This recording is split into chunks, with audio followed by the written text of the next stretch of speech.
Hello दोस्तों, स्वागत है आप सभी का हमारे चैनल पुष्पोम एजुकेशन में।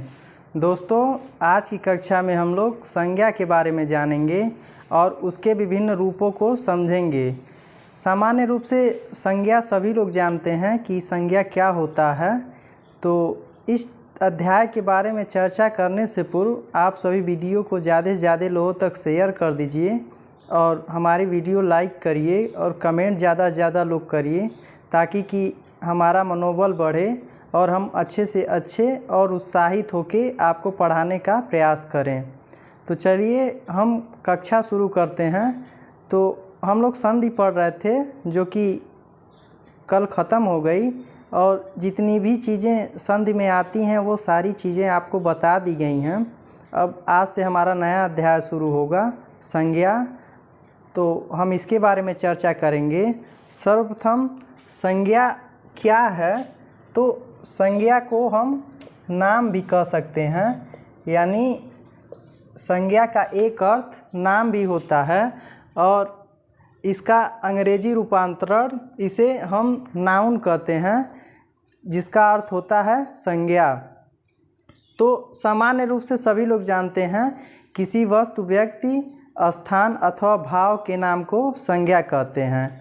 संज्ञा क्या होता है? संज्ञा का अर्थ होता है नाम, यानी कि किसी के नाम को ही हम क्या कहते हैं? संज्ञा कहते हैं।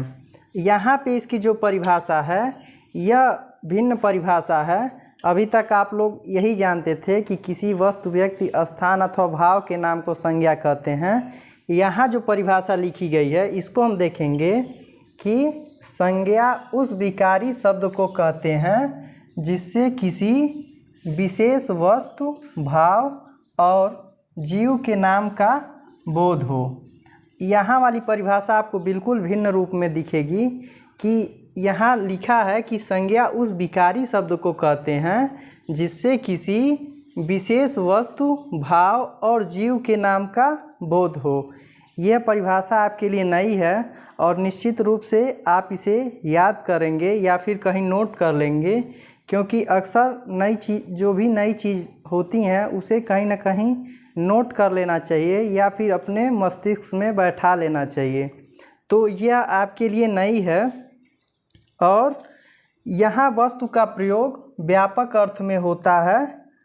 यहाँ वस्तु का प्रयोग व्यापक अर्थ में होता है, जो केवल प्राणी और पदार्थ का वाचक नहीं है वरन अनेक धर्मों का भी वाचक है। यहाँ जो वस्तु दिया है इसका प्रयोग व्यापक अर्थों में होता है, जो पदार्थ और वाणी का वाचक ही नहीं वरन अनेक धर्मों का भी वाचक है। इसको भी आप ध्यान में रखेंगे। अब इसके बाद आता है संज्ञा का भेद। तो सभी जानते हैं कि संज्ञा के मुख्यतः 5 भेद होते हैं, और हो सकता है सबको इसके भेद के बारे में भी पता हो कि संज्ञा के भेद कितने होते हैं और उनका नाम क्या क्या है। तो इसको भी हम देखेंगे। पहला जो है वह है व्यक्तिवाचक संज्ञा, फिर दूसरा जो है जातिवाचक संज्ञा, तीसरा भाववाचक संज्ञा, चौथा समूहवाचक संज्ञा और आखिरी जो है वह द्रव्यवाचक संज्ञा। यानी संज्ञा के कुल 5 भेद होते हैं। इन 5 भेदों में से ही परीक्षाओं में क्वेश्चन पूछे जाते हैं। तो यह चीज़ आपको बहुत ही बारीकी से पढ़ने की आवश्यकता है और एक एक चीज़ को आप ध्यान देते चलेंगे ताकि कहीं कोई चीज़ छूटे न।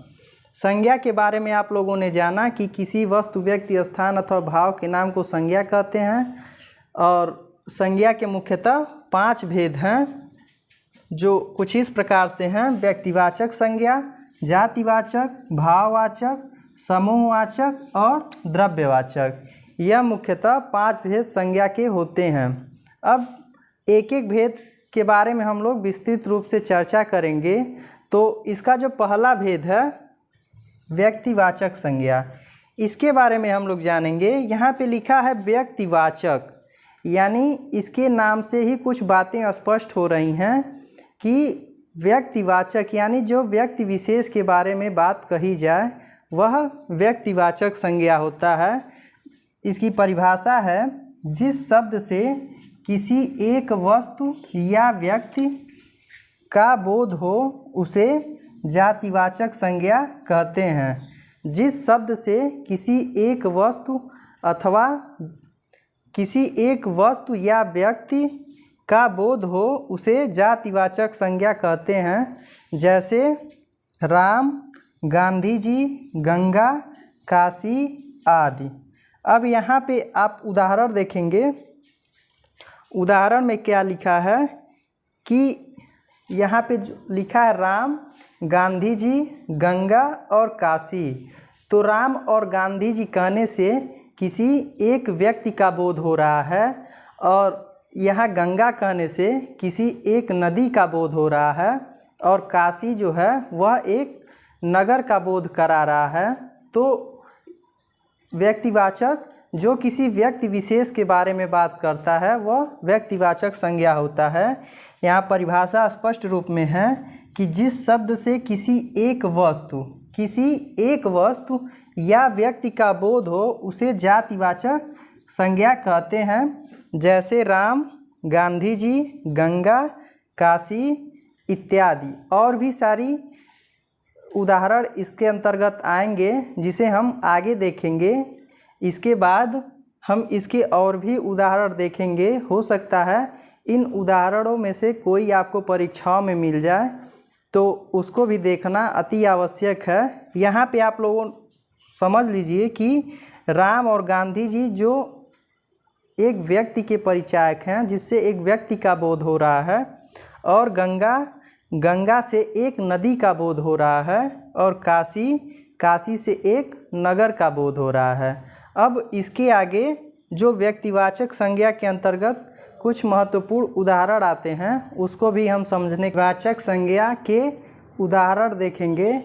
यदि इनमें से परीक्षाओं में पूछ दिया तो आप कंफ्यूज नहीं होइएगा, क्योंकि व्यक्तिवाचक संज्ञा और जातिवाचक संज्ञा में बहुत सारी गलतफहमी उत्पन्न हो जाती है, जिससे कि बहुत सारे विद्यार्थी उस क्वेश्चन को गलत करके आ जाते हैं। इसलिए इसको एक चार्ट के रूप में आपको बता दिया जा रहा है ताकि ये चीज़ें आपके दिमाग में रहें और ये भूलें नहीं, जिससे कि आपको परीक्षाओं में मदद मिल सके। तो इसमें क्या है कि व्यक्तिवाचक संज्ञाएं निम्नलिखित रूपों में होती हैं। इसको आप समझ लीजिए कि व्यक्तिवाचक संज्ञा जो होती है वह निम्नलिखित रूपों में होती है। अभी इसके पूर्व हम लोगों ने इसकी परिभाषा को देखा और कुछ उदाहरण को देखा कि जैसे उदाहरण में क्या था, राम था, गांधी जी था जो कि एक व्यक्ति का बोध करा रहा है, और गंगा था जो नदी का बोध करा रहा है, और काशी था जो कि एक नगर का बोध करा रहा है।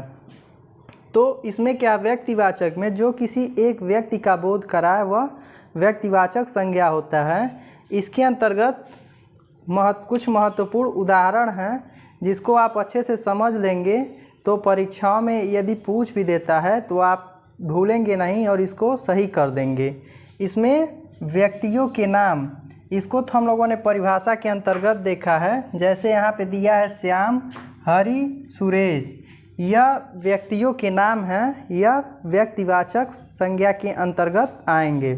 फिर दिशाओं के नाम भी व्यक्तिवाचक संज्ञा के अंतर्गत ही आएंगे, जैसे पूर्व, पश्चिम, उत्तर और दक्षिण।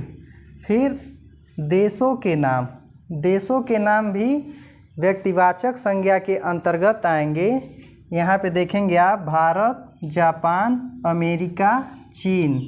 यह सारी चीज़ें आप निश्चित रूप से इसे दिमाग में बैठाए रहिएगा ताकि कि यह जब याद रहेगा तो आपको कहीं कोई गलतफहमी नहीं उत्पन्न होगी और इससे आपको बहुत सी सहायता मिल सकती है। फिर अगला आता है राष्ट्रीय जातियों के नाम, भारतीय, रूसी और अमेरिकी। फिर नदियों के नाम, गंगा, ब्रह्मपुत्र और वोल्गा। पर्वतों के नाम, हिमालय, विंध्याचल, अलकनंदा। और त्यौहार के नाम, दिवाली, होली और दशहरा। यह सारे उदाहरण जो हैं यह व्यक्तिवाचक संज्ञा के अंतर्गत आते हैं। तो आज की वीडियो में आप लोगों ने संज्ञा के बारे में जाना। कि संज्ञा का एक अन्य संज्ञा का जो अर्थ होता है उसे नाम, यानी किसी के नाम को ही हम उसकी संज्ञा कहते हैं। बहुत लोग नाम की जगह संज्ञाओं का प्रयोग करते हैं और उसके भेद के बारे में आप लोगों ने जाना। उसका जो पहला भेद है व्यक्तिवाचक संज्ञा, इसके बारे में भी विस्तृत रूप से चर्चा हुई और इसके जो उदाहरण हैं इसको भी अच्छे तरीके से आपको बताया गया।